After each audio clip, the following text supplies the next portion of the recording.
بسم اللہ والسلام علی رسول اللہ۔ السلام علیکم ورحمۃ اللہ تعالی وبرکاتہ۔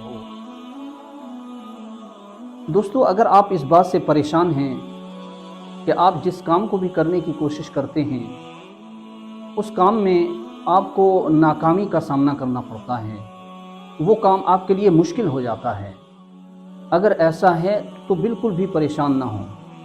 آج میں آپ کے لیے قرآن کریم کے رازوں میں سے ایک راز لے کر آیا ہوں۔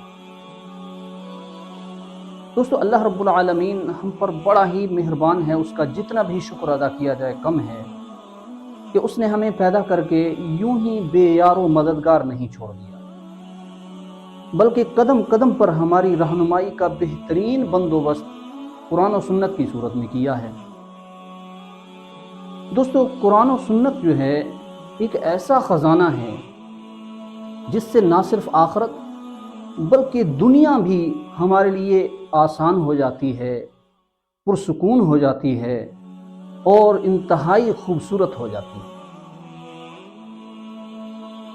دوستو، اللہ رب العالمین نے انسان کو کسی نہ کسی کام کے لیے پیدا کیا ہے۔ ہر شخص کسی نہ کسی کام میں مصروف ہے، تو ہر شخص یہی چاہتا ہے کہ اس کا کام اس کے لیے آسان ہو جائے، اسے کامیابی حاصل ہو۔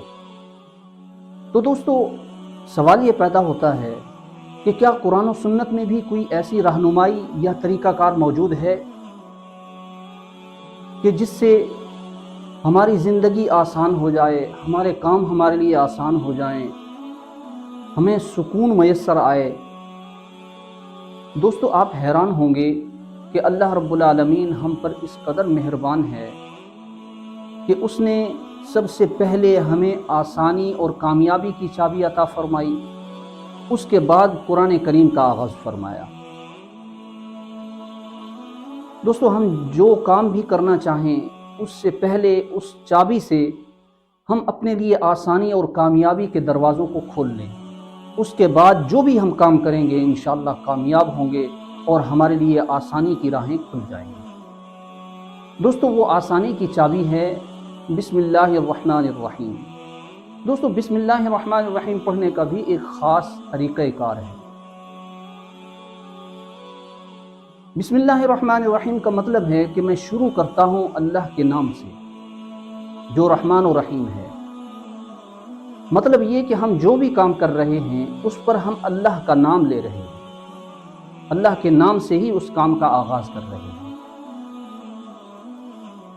تو حدیث پاک میں آتا ہے، حضور علیہ الصلوۃ نے فرمایا کہ جس کام پر بھی اللہ کا نام لے لیا جائے تو اس کام سے اس کا شر دور ہو جاتا ہے اور خیر و برکت اس سے ظاہر ہوتی ہے۔